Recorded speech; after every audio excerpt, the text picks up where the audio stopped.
تفصیلی خبروں میں خوش آمدید۔ سب سے پہلے آپ کو بتائیں کہ chief of army staff general Asim Munir کا کہنا ہے کہ ہمیں مملکت پاکستان کو ہارڈ اسٹیٹ بنانے کی ضرورت ہے۔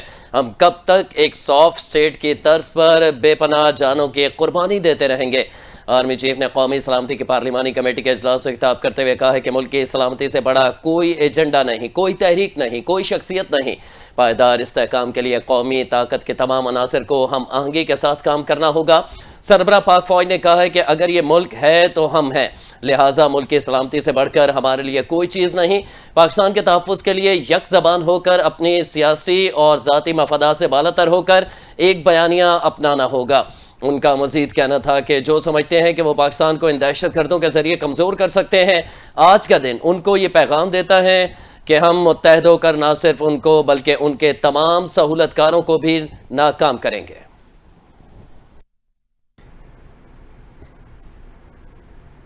قومی سلامتی کی پارلیمانی کمیٹی کے اجلاس میں خطاب کرتے ہوئے وزیر اعظم شہباز شریف نے کہا کہ دہشت گردی ملک کے لیے ناسور بن چکی ہے۔ ہم نے یہاں بیٹھ کر اس ناسور کا دیر پا اور پائیدار حل نکالنا ہے۔ انہوں نے کہا کہ دہشت گردی کی پاکستان کی سرزمین پر کوئی جگہ نہیں ہے۔ شہداء کی قربانیوں کو فراموش نہیں کر سکتے۔ ہم نے ملک کو دہشت گردی سے مکمل پاک کرنے کا عزم کر رکھا ہے۔ ملک میں امن و امان اور سلامتی کو یقینی بنایا جائے گا۔ شہباز شریف نے کہا کہ دہشت گردی کے خلاف جنگ میں پوری قوم متحد ہے اور دہشت گردی کو ہر صورت شکست دیں گے۔ پاکستان آج فیصلہ کن موڑ پر کھڑا ہے۔ ادارے دشمن عناصر کے ارادوں کو ناکام بنا رہے ہیں، قانون نافذ کرنے والوں کی بہادری کو سراہتے ہیں۔ وزیر اعظم نے مزید کہا، اہم اجلاس میں حزب اختلاف کی عدم شرکت افسوسناک ہے۔ اپوزیشن کی عدم شرکت قومی ذمہ داریوں سے منہ موڑنے کے مترادف ہے۔ جو قوم افواج شہید غازیوں کے ساتھ نہیں، وہ دہشت گردوں کا اتحادی ہے۔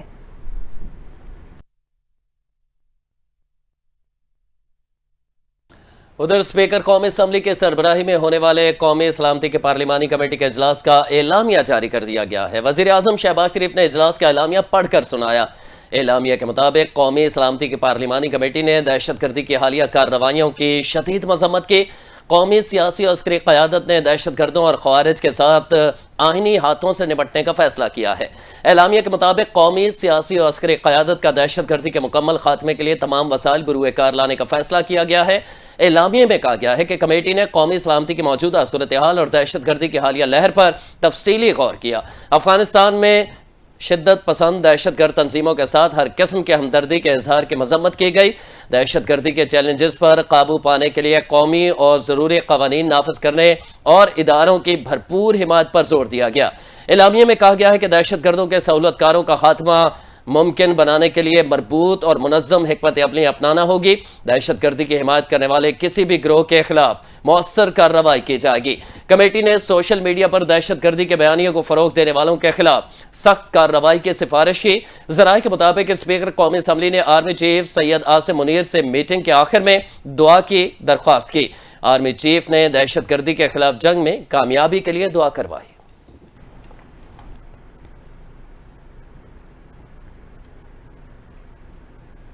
قومی سلامتی کی پارلیمانی کمیٹی کا ان کیمرہ اجلاس میں اعلیٰ حکومتی اور عسکری قیادت شریک ہوئی۔ Army chief general Syed Asim Munir, D G I S I Asim Malik, D G M I اور D G I B Fawad Asad اجلاس میں شریک ہوئے۔ چاروں صوبوں کے وزرائے اعلیٰ، گورنرز اور آئی جی پولیس بھی اجلاس میں شریک ہوئے۔ کابینہ کے 38 اراکین بھی قومی سلامتی کی پارلیمانی کمیٹی کے اجلاس میں موجود تھے۔ پیپلز پارٹی کے 16 اراکین پارلیمنٹ بلاول بھٹو کی سربراہی میں اجلاس میں شریک ہوئے۔ مسلم لیگ قاف کے 2 اراکین پارلیمنٹ، استحکام پاکستان پارٹی کے عبدالعلیم خان اور نیشنل پارٹی کے سینیٹر جان محمد، مسلم لیگ ضیاء کے اعجاز الحق نے اجلاس میں شرکت کی۔ اسپیکر قومی اسمبلی سردار ایاز صادق نے قومی سلامتی کے شرکاء کا خیر مقدم کیا۔ ایاز صادق نے کہا کہ افسوس ہے کہ اپوزیشن نے آج کے اجلاس میں شرکت نہیں کی۔ ہم نے ان کو بھی دعوت دی تھی اور اچھا ہوتا کہ وہ بھی شریک ہوتے۔ ہمیں مل کر ملک کو مسائل سے نکالنا ہے۔ قومی سلامتی کے پارلیمانی کمیٹی کے اجلاس میں ڈی جی ملٹری آپریشنز نے بھی بریفنگ دی۔ آرمی چیف نے اجلاس سے 50 منٹ خطاب کیا۔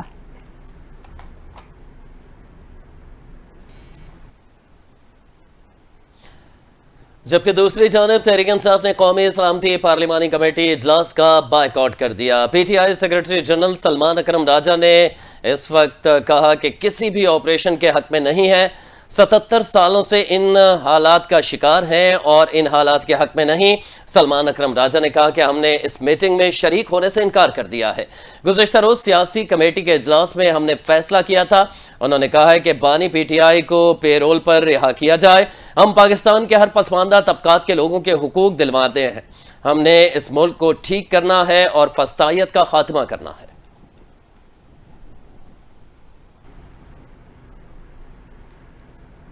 دہشت گردی اہم قومی مسئلہ ہے جس میں اگر مگر کی گنجائش نہیں۔ دنیا کو بھی افغان حکومت کے کردار سے آگاہ کرنا ہوگا، اپنی خارجہ پالیسی کو مزید مؤثر بنانا ہوگا۔ پاکستان پیپلز پارٹی کے چیئرمین بلاول بھٹو زرداری نے قومی سلامتی کمیٹی کے ان کیمرہ اجلاس سے خطاب کیا، کہا کہ افغانستان دہشت گردوں کی آماج گاہ بن چکا ہے۔ جو آگ پاکستان میں لگی ہے ہمارے ارد گرد رہنے والے مت سمجھیں کہ ان تک نہیں پہنچے گی۔ دہشت گردوں کی مالی مدد کرنے والوں کا بھی پتہ لگانا ہوگا۔ افغانستان میں دہشت گردی کا معاملہ بھرپور انداز میں سفارتی سطح پر اٹھانا ہوگا۔ بلاول بھٹو نے کہا کہ پاکستان پیپلز پارٹی پاکستان سے انتہا پسندی اور دہشت گردی کے خاتمے کے لیے ہر طرح کی مدد کے لیے تیار ہے۔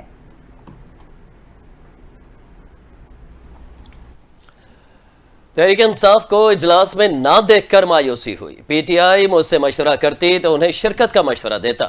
1988 سے ملک سے وفاداری کا حلف اٹھا رہا ہوں۔ قومی سلامتی کی پارلیمانی کمیٹی کے اجلاس میں گفتگو کرتے ہوئے سربراہ جے یو آئی مولانا فضل الرحمان نے کہا کہ ملک ہے تو سب کچھ ہے۔ متعدد بار اپنی تقاریر میں کہہ چکا ہوں، یا تو میرا استاد شہید ہے یا اس کو مارنے والا مجاہد۔ دونوں باتیں ایک ساتھ درست نہیں ہو سکتی، مگر میں اپنے استاد کو شہید کہوں گا۔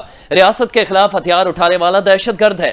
دہشت گردی کا کوئی مذہب اور فرقہ نہیں۔ سیاسی قیادت اور قوم کو کسی مخمصے کا شکار ہوئے بغیر دہشت گردی کا خاتمہ کرنا ہوگا۔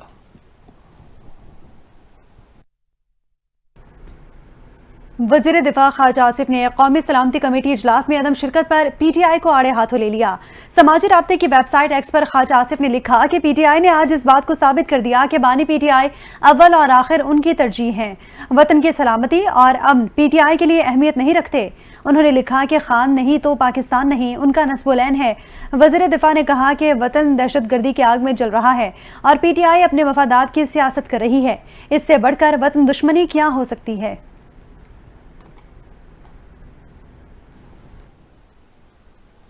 بانی پی ٹی آئی نے کہا جو مرضی کر لیں، ملک کی آزادی، ظلم کے خلاف قانون کی پاسداری کے لیے کھڑا ہوں۔ اگر سب کچھ کرنے سے ٹوٹ جاؤں گا تو ان کی غلط فہمی ہے۔ ہمشیرہ بانی پی ٹی آئی علیمہ خان نے راولپنڈی میں اڈیالہ جیل کے باہر میڈیا سے گفتگو کرتے ہوئے کہا، جیل مینول کے مطابق بشرا بی بی کے خاندان سے آدھے گھنٹے کی ملاقات ہونی چاہیے۔ بانی پی ٹی آئی اور بشرا بی بی کی ملاقات بھی آدھے گھنٹے ہونی چاہیے۔ پچھلے 6 ماہ میں صرف 4 بار بچوں سے بات کرائی گئی۔ کئی ماہ سے بانی کے پرسنل ڈاکٹر سے چیک اپ نہیں کروایا جا رہا، انہیں ہر طریقے سے تنگ کر رہے ہیں۔ ہم نے بتایا آپ کے کیسز پر تاخیر ہو رہی ہے۔ بانی نے بتایا 6 دن سے اخبار نہیں دیا جا رہا اور ٹی وی بند ہے۔ میری اجازت کے بغیر پارٹی والے اے پی سی میں شرکت نہیں کر سکتے۔ دہشت گردی میں کوئی دو رائے نہیں ہونی چاہیے، اس پر کوئی سیاست نہیں ہونی چاہیے، سب کو متحد ہونا چاہیے، سب کا بیانیہ ایک جیسا ہونا چاہیے۔ یہ پاکستان اور قوم کا کاز ہے۔ پاکستان رہے گا تو سب لوگ اپنا رول پلے کریں گے۔ اڈیالہ جیل کے باہر میڈیا سے گفتگو کے دوران صحافی نے چیئرمین پی ٹی آئی سے سوال کیا، آپ نے کہا تھا کہ سیکیورٹی کمیٹی کی میٹنگ میں جائیں گے، آج آپ کہہ رہے ہیں کہ نہیں جائیں گے، کیا وجہ ہوئی؟ اس پر انہوں نے جواب دیا کہ بطور چیئرمین بھی میرے پاس اختیار نہیں ہے کہ اکیلے فیصلے کروں، پارٹی کا فیصلہ ہے۔ صحافی نے سوال کیا کہ پارٹی مقدم ہے یا پاکستان مقدم ہے؟ اس وقت پاکستان کو آپ کی ضرورت ہے، کوئی شک نہیں کہ پاکستان مقدم ہے، لیکن پارٹی نے جو فیصلہ کر لیا ہے، پارٹی نے کچھ شرائط رکھی تھی کہ پہلے بانی سے ملاقات کرائی جائے، اسی لیے ہم نے خط بھی لکھا تھا۔ اب بھی کوشش کر رہے ہیں کہ بانی سے ملاقات ہو جائے۔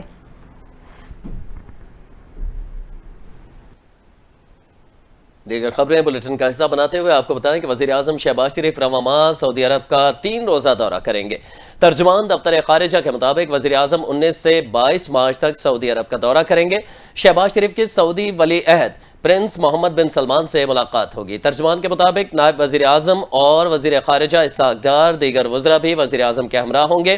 ملاقات میں 2 طرفہ تعلقات، علاقائی امن و سلامتی پر بات چیت ہوگی۔ ملاقات کے دوران مختلف شعبوں میں سعودی سرمایہ کاری پر مشاورت ہوگی۔ غزہ کی صورتحال پر تبادلہ خیال کیا جائے گا۔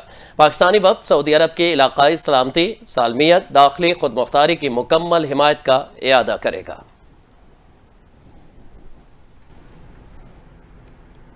Army chief general Syed Asim Munir سے بحرین کے کمانڈر نے ملاقات کی ہے۔ ISPR کے مطابق بحرین کے نیشنل گارڈ کے کمانڈر جنرل شیخ محمد بن عیسیٰ بن سلمان الخلیفہ نے GHQ کا دورہ کیا۔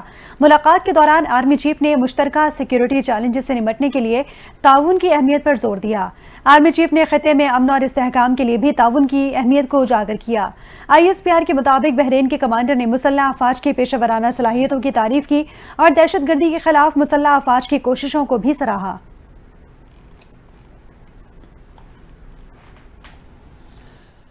جعفر ایکسپریس آپریشن میں جہنم واصل کیے جانے والے دہشت گردوں کی لاشوں کی تصاویر منظر عام پر آ گئی ہیں۔ ذرائع کے مطابق یہ تمام دہشت گرد سیکورٹی فورسز کے کلیئرن آپریشن کے دوران جہنم واصل کیے گئے۔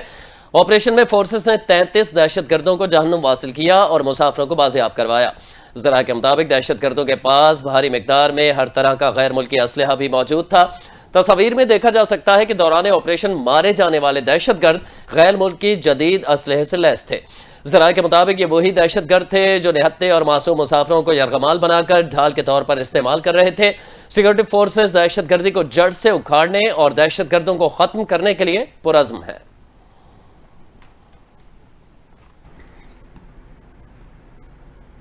پاکستان میں دہشت گردی کے لیے افغان سرزمین کے استعمال پر افغان ناظم الامور کو دفتر خارجہ طلب کیا گیا۔ افغانستان کے سامنے شدید احتجاج ریکارڈ کرایا گیا۔ پاکستان نے جعفر ایکسپریس حملے میں افغان سرزمین استعمال کرنے کا معاملہ اٹھایا۔ جعفر ایکسپریس حملے میں افغان سرزمین استعمال کرنے پر احتجاج ریکارڈ کیا گیا۔ ذرائع کے مطابق پاکستان نے افغانستان سے دہشت گردوں کے خلاف کارروائی کرنے پر زور دیا تھا۔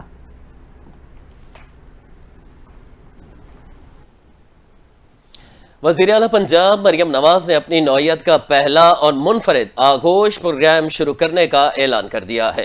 2 سال سے کم عمر بچوں کی ماؤں اور حاملہ خواتین کو آغوش پروگرام کے تحت 23,000 روپے ملیں گے۔ حاملہ خاتون کی پہلی دفعہ مراکز صحت مریم ہیلتھ کلینک میں رجسٹریشن پر 2,000 روپے دیے جائیں گے۔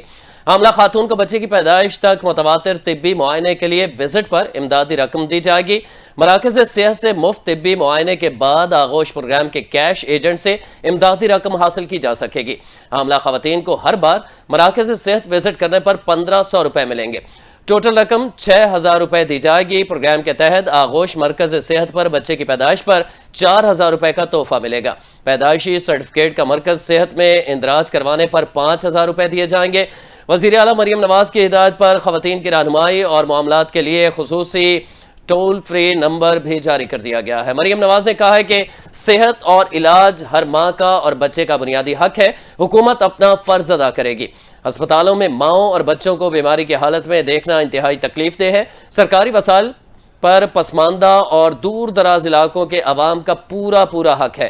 ماں اور بچے کی صحت خصوصی توجہ کی متقاضی ہے۔ صحت مند ماں ہی صحت مند خاندان کے ضامن ہے۔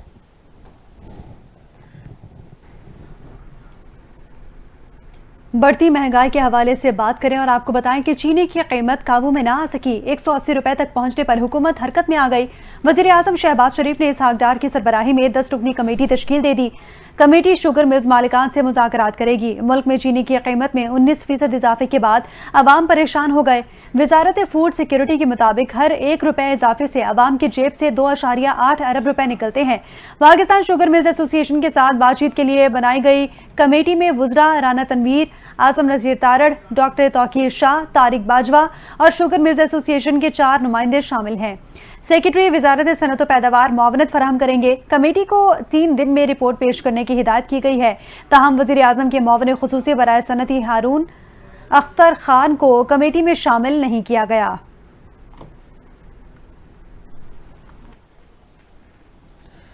جیسے جیسے عید الفطر قریب آ رہی ہے، ٹرانسپورٹ مافیا نے خانیوال سے دیگر شہروں کو جانے والی پبلک ٹرانسپورٹ کے کرائے میں اضافہ کرنا شروع کر دیا ہے۔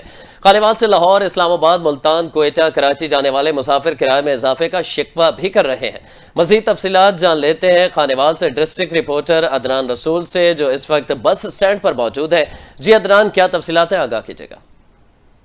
آج بالکل جو ہی عید الفطر قریب آ رہی ہے تو خانیوال میں جو ٹرانسپورٹ مافیا ہے اس نے اپنے پنجے گاڑنا شروع کر دیے اور آئے روز جو ہے گاڑیوں کے کرایوں میں اضافہ کر دیا جا رہا ہے، جس میں خانیوال سے ملتان، خانیوال سے لاہور، فیصل آباد، کوئٹہ، کراچی اور دیگر شہروں کو جانے والی جو بسیں ہیں ان کے کرایوں میں روز بروز اضافہ ہو رہا ہے۔ تو خانیوال کے جو شہری ہیں دیگر شہروں کو سفر کرنے والے جو مسافر ہیں وہ بڑھتے ہوئے کرائے کی وجہ سے بھی انتہائی پریشان ہیں. یہاں پر میں موجود ہوں نجی بس اسٹینڈ کے اوپر, جہاں پر یہاں پر مسافر موجود ہیں. ان سے بات کریں کہ اس حوالے سے وہ کیا کہیں گے آپ. بسوں کے کرایے میں اضافہ ہو رہا ہے تو اس حوالے سے آپ کیا کہیں گے؟ عید قریب آ رہی ہے تو جو ہے ٹرانسپورٹ مافیا نے عوام کو لوٹنا شروع کر دیا, اس حوالے سے کیا کہیں گے آپ؟ سر اس طرح ہے کہ جو لوکل سروس ہے انہوں نے کرائے بڑھانے شروع کر دیے ہیں, اور جو ملٹی نیشنل کمپنی جیسے یہ سندھو پاور ہے, یہ ان کے کرائے فکس ہوتے ہیں. ان کی ماشاءاللہ 1700 کرایہ, 1400 رمضان آفر چل رہی ہے. باقی جو لاہور سے لوکل گاڑی ہیں انہوں نے اپنے کرائے بڑھا دیے ہیں. لاہور سے جو لوکل گاڑی ہیں انہوں نے اپنے کرائے بڑھا دیے ہیں, تو خانے وال سے دیگر شہروں کو جا رہی ہیں بسیں, ان کے کرائے میں اضافہ. اور ان کا کہنا تھا خانے وال میں جو سندھو پاور اس نے اپنے کرائے میں کمی کی جو عوام کو ریلیف دے رہی ہے. تو یہاں پر اڈا مینیجر بھی موجود ہے, بات کریں گے اس حوالے سے. کیا کہیں گے آپ, کیا آپ کی کمپنی نے آفر لگائی ہے اور جو کرایہ بڑھنے کے حوالے سے شکایت ہے, اس حوالے سے آپ کیا کہیں گے؟ جی بالکل, جو لوکل گاڑیاں جا رہی ہیں لاہور سے ملتان جا رہی ہیں یا لاہور سے فیصل آباد جا رہی ہیں, دیگر شہروں میں انہوں نے اپنے کرائے بڑھا دیے ہیں. اور جو ہماری کمپنی ہے سندھو پاور, انہوں نے رمضان آفر لگائی ہوئی ہے. ہمارا صاحب کا کرایہ 1700 ہے, اس لیے ہم نے نہیں بڑھایا, ہم 1400 روپے لے رہے ہیں تاکہ عوام کو ریلیف ملے. جی تو آپ کی یہاں سے سروس کن کن شہروں میں جاتی ہے؟ خانے وال سے جو آپ کی سندھو پاور کی سروس ہے کن کن شہروں میں جاتی ہے؟ جی ہماری سروس خانے وال سے لاہور ہے, اسلام آباد ہے, بہاولپور ہے, کراچی ہے, کوئٹہ ہے. ان تمام شہروں کے لیے آفر ہے؟ جی تمام شہروں کے لیے آفر ہے. جیسا کہ آپ نے اڈا مینیجر کی گفتگو سنی, ان کا یہ کہنا تھا کہ جو ہماری سروس ہے خانے وال سے لاہور ہے, خانے وال سے اسلام آباد, بہاولپور, کوئٹہ اور دیگر شہروں کو جاتی ہے. ان کا کہنا تھا کہ ہم نے جو لاہور کا خانے وال سے کرایہ جو ہمارا صاحب کا کرایہ وہ 1700 روپے تھا, جو ہم نے رمضان آفر لگا کر 1400 کر دیا, جس میں ہم عام آدمی کو ریلیف دینے کی کوشش کر رہے ہیں. تو مزید ان کا کہنا تھا کہ یہ جو ہم نے اور رمضان آفر رکھی ہوئی ہے تمام شہروں میں جانے والی سروس کے لیے ہم نے یہ آفر رکھی ہوئی ہے. جی لاہور ہائی کورٹ نے جعلی ویڈیوز کے خلاف وزیر اطلاعات پنجاب عظمہ بخاری کی درخواست FIA رپورٹ کی روشنی میں نمٹا دی. Chief justice Lahore high court justice Aliya Neelam کی سربراہی میں 3 رکنی بینچ نے جعلی ویڈیو کے خلاف وزیر اطلاعات پنجاب عظمہ بخاری کی درخواست پر سماعت کی. FIA کی جانب سے رپورٹ وفاقی حکومت کے وکیل اسد باجوہ نے پیش کی. وکیل وفاقی حکومت نے کہا کہ FIR درج ہو چکی ہے, 2 ملزمان گرفتار ہوئے, دونوں ملزمان کا چالان عدالت میں جمع ہو چکا ہے. اشتہاری ملزمان کے خلاف قانونی کارروائی کی جا رہی ہے. عدالت نے FIA کی رپورٹ پر اظہار اطمینان کرتے ہوئے درخواست نمٹا دی.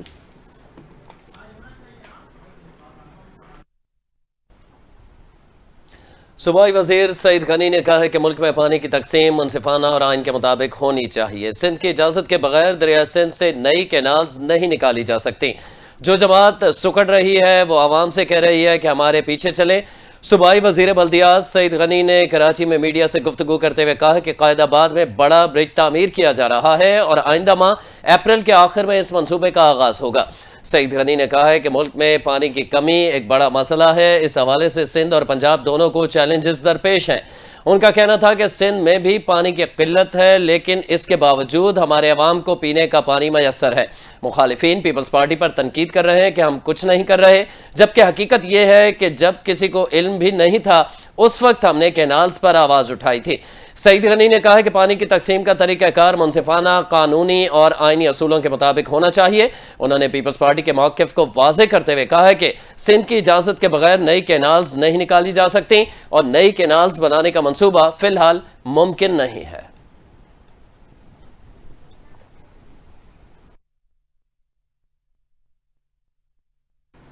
خیبر پختونخوا پولیس کی دہشت گردوں کے خلاف ایک بڑی کارروائی. محکمہ انسداد دہشت گردی نے بنو اور 4 سدہ میں کارروائی کرتے ہوئے 3 دہشت گردوں کو ہلاک کر دیا.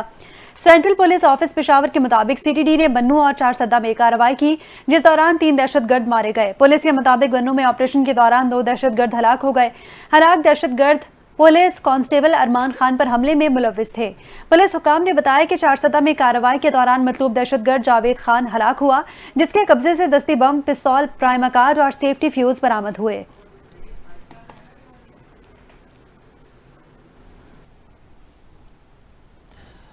پاکستان میں دہشت گردی کے مختلف واقعات میں افغانستان کے ملوث ہونے کے ثبوتوں نے اس بات کو واضح کر دیا ہے کہ سرزمین پاک میں جاری دہشت گردی کی کارروائیوں کے پیچھے کس کا ہاتھ ہے.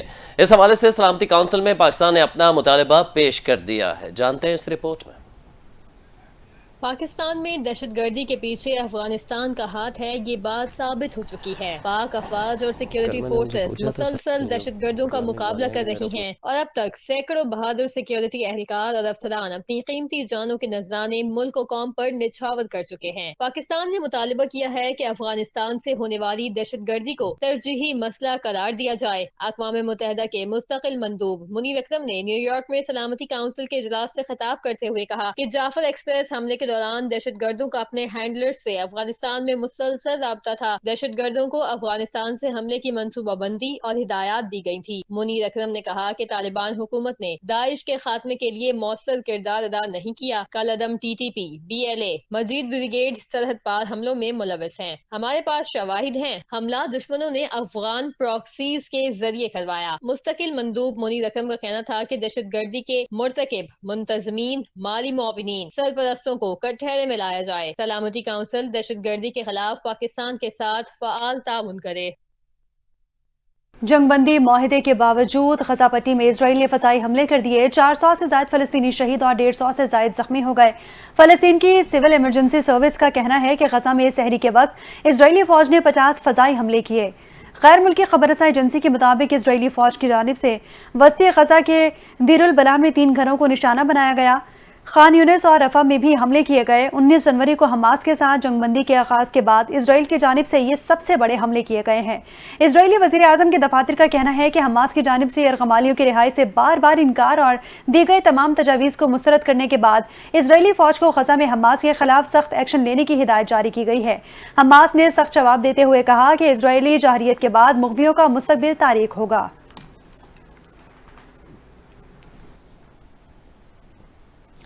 Chairman Pakistan Peoples party Bilawal Bhutto Zardari بھی میئر کراچی کے بنائے گئے کھیلوں کے میدان کے دیوانے نکلے۔ رات گئے میئر کراچی اور وزیر اعلیٰ سندھ مراد علی شاہ کے ہمراہ بن قاسم پارک پہنچ گئے۔ مزید تفصیلات اس رپورٹ میں جانیے۔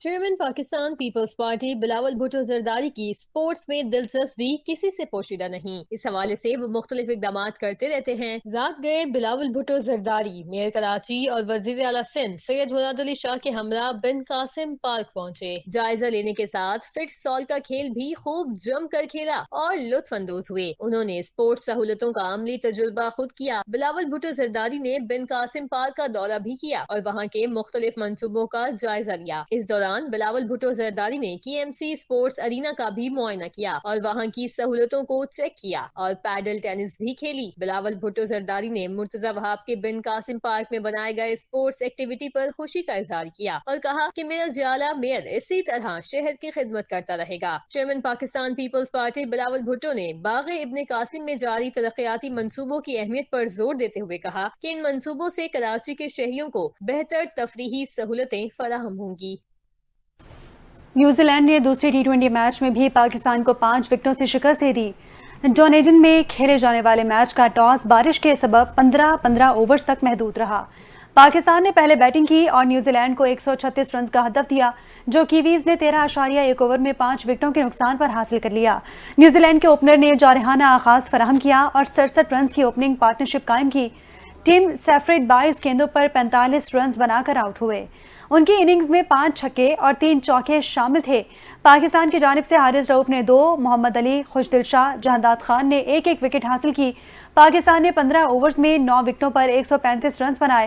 پاکستانی بیٹر نے ایک بار پھر غیر ذمہ دارانہ کارکردگی دکھائی۔ حارث نے 11، عرفان 11، حسن نواز دوسرے میچ میں بھی کھاتا نہ کھول سکے۔ خوشدل 2 پر آؤٹ ہوئے۔ کپتان سلمان علی آغا 46 اور شاداب خان 26 رنز بنا سکے۔ جیفری سودھی، سیئرز اور نیشم نے 2 وکٹیں حاصل کی۔ ادھر فاسٹ بولر حارث رؤف نے میچ میں شکست کا غصہ سابق کرکٹرز پر نکال دیا۔